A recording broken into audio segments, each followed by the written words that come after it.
क्या हो अगर मैं कहूं कि बिना किसी महंगी कोचिंग के, बिना ढेरों मॉक टेस्ट दिए और मैथ्स में जरा भी एक्सपर्ट हुए बिना सीसैट में 87.5 का स्कोर लाया जा सकता है? हाँ, आपने सही सुना। ये सिर्फ मुमकिन नहीं है, बल्कि ये एक असल पूरी तरह से परखी हुई रणनीति का नतीजा है। और आज हम यही जानेंगे कि ये कैसे की तैयारी में ना एक ऐसा पेपर है जो कई होनहार उम्मीदवारों का सपना चुपचाप तोड़ देता है।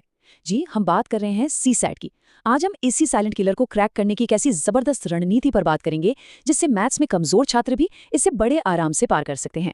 पता है ऐसे साइलेंट किलर कहते क्यों हैं? क्योंकि हर साल हजारों स्टूडेंट्स जीएस पेपर 1 में तो कमाल का स्कोर कर लेते हैं, लेकिन सिर्फ सीसैट में 66 नंबर ना ला पाने की वजह से प्रीलिम से ही बाहर हो जाते हैं। और ये डर लगभग हर नॉन मैथ्स बैकग्राउंड वाले को सताता है। लेकिन क्या हो अगर मैं कहूं कि बिना किसी महंगी कोचिंग के, बिना ढेरों मॉक टेस्ट दिए और मैथ्स में जरा भी एक्सपर्ट हुए बिना सीसैट में 87.5 का स्कोर लाया जा सकता है? हाँ, आपने सही सुना। ये सिर्फ मुमकिन नहीं है, बल्कि ये एक असल पूरी तरह से परखी हुई रणनीति का नतीजा है। और आज हम यही जानेंगे कि ये कैसे किया जा सकता है। तो चलिए सीसैट के इस चक्रव्यूह को भेदने का पूरा रोड मैप देखते हैं। हम सबसे पहले सीसैट के सबसे बड़े डर को खत्म करेंगे, फिर देखेंगे कि रीडिंग कॉम्प्रिहेंशन और लॉजिकल रीजनिंग में महारत कैसे हासिल करनी है, क्वांट के लिए एक स्मार्ट अप्रोच क्या होगी, और आखिर में एक 50 दिन का सॉलिड प्लान और डी-डे की पक्की रणनीति के साथ इसे खत्म करेंगे। तो चलिए शुरू करते हैं पहले कदम से और इस परीक्षा से जुड़े सबसे बड़े मिथक की परतें उधेड़ते हैं। देखिए, सबसे पहली बात जो दिमाग में एकदम फिट कर लेनी है, सीसैट का पेपर मैथ्स का पेपर नहीं है। यूपीएससी को कोई गणित के विशेषज्ञ नहीं चाहिए। उन्हें तो ऐसे अफसर चाहिए जिनकी सोचने, समझने और तर्क करने की क्षमता, मतलब एनालिटिकल माइंडसेट, बहुत तेज हो। अब जरा इस स्लाइड को देखिए, ये ना पूरी गेम बदल देगी। हाँ, क्वांटिटेटिव एप्टीट्यूड भले ही 40% का हो, लेकिन रीडिंग कॉम्प्रिहेंशन और लॉजिकल रीजनिंग को मिला दे तो ये पेपर का 60% हिस्सा बन जाता है। मतलब सीधा सा है कि अगर हम इन दो सेक्शन को अपना किला बना ले तो क्वांट की कमजोरी हमें छू भी नहीं पाएगी। तो आइए अपने सबसे बड़े हथियार पर काम करते हैं, रीडिंग कॉम्प्रिहेंशन में महारत हासिल करना। ये अकेला वो सेक्शन है जो आपको 60 से 80 नंबर तक दिला सकता है। एक बात समझनी होगी, यूपीएससी के आरसी पैसेजेस स्कूल वाले पैसेजेस से बिल्कुल अलग होते हैं। स्कूल में तो जवाब सीधा सीधा पैसेज में मिल जाता था, पर यहाँ पैसेजेस फिलोसॉफिकल होते हैं, एब्स्ट्रैक्ट होते हैं, घुमावदार होते हैं, जहाँ लेखक का असल इरादा समझना ही सबसे बड़ी चुनौती है। तो सवाल ये है कि इस चुनौती से निपटा कैसे जाए। ये रही 3 स्टेप की एक अचूक रणनीति। पहला, पिछले 10 साल के पीवाईक्यूज को बाइबल मानकर सॉल्व कीजिए। दूसरा, रोजाना 2 से 3 अखबारों के एडिटोरियल्स पढ़िए, इससे ना दिमाग को एब्स्ट्रैक्ट आइडियाज समझने की आदत पड़ जाएगी।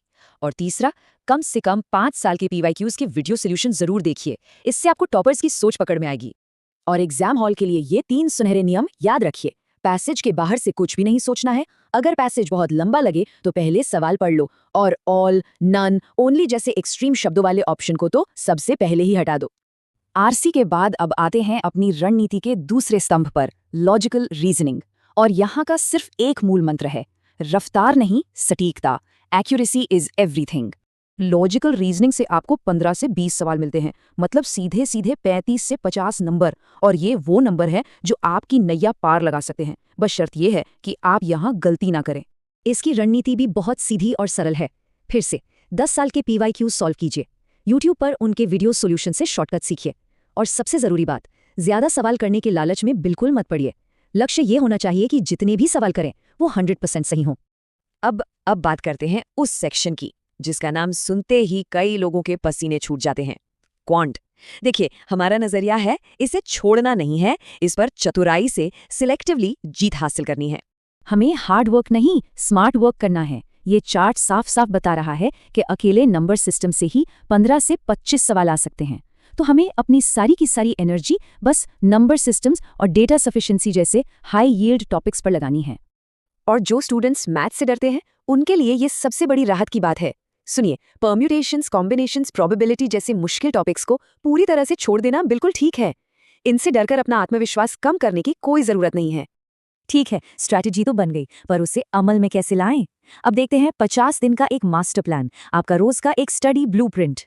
देखिए, आपको सीसैट के लिए महीनों नहीं चाहिए, सिर्फ 40 से 50 दिन और रोज के 2-3 घंटे की फोकस्ड पढ़ाई बस। आखिरी के दिनों में हड़बड़ी में तैयारी करने की गलती से बचिए, तैयारी पहले से कीजिए।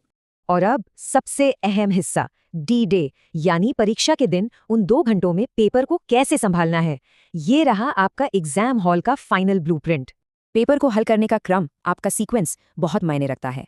सबसे पहले अपने सबसे मजबूत पक्ष से शुरू करें, रीडिंग कॉम्प्रिहेंशन। इससे कॉन्फिडेंस बढ़ेगा। इसके बाद लॉजिकल रीजनिंग करें और आखिर में सिर्फ चुने हुए क्वांट के सवाल जिनमें नंबर सिस्टम सबसे पहले होना चाहिए। 80 के 80 सवाल करने का भूत अपने दिमाग से निकाल दीजिए। आपका टारगेट होना चाहिए 50 से 60 सवालों को कम से कम 80% सटीकता के साथ हल करना। याद रखिए, सीसैट में क्वालिटी क्वांटिटी से कहीं ज्यादा जरूरी है। और देखिए, ये आंकड़े झूठ नहीं बोलते। आप खुद देख सकते हैं कि रीडिंग कॉम्प्रिहेंशन का वजन लगातार बढ़ रहा है। हमारी रणनीति हवा में नहीं, बल्कि इन बदलते हुए ट्रेंड्स पर आधारित है, जो इसे और भी ज्यादा भरोसेमंद बनाती है। और ये है इस पूरी रणनीति का सबसे बड़ा सबूत। नतीजा सुनिए, कुल 42 सवाल अटेम्प्ट किए गए, परसेंटेज, प्रॉफिट लॉस जैसे पारंपरिक गणित से एक भी सवाल नहीं, और स्कोर 87.5। ये दिखाता है कि ये रणनीति असल में जमीन पर काम करती है। तो आप बताइए, जब एक सिद्ध और परखी हुई रणनीति आपके सामने है, तो आपको सीसैट पर विजय पाने से कौन रोक सकता है? डर को हटाइए, इस प्लान पर भरोसा कीजिए और सीसैट की इस बाधा को हमेशा के लिए पार कर जाइए।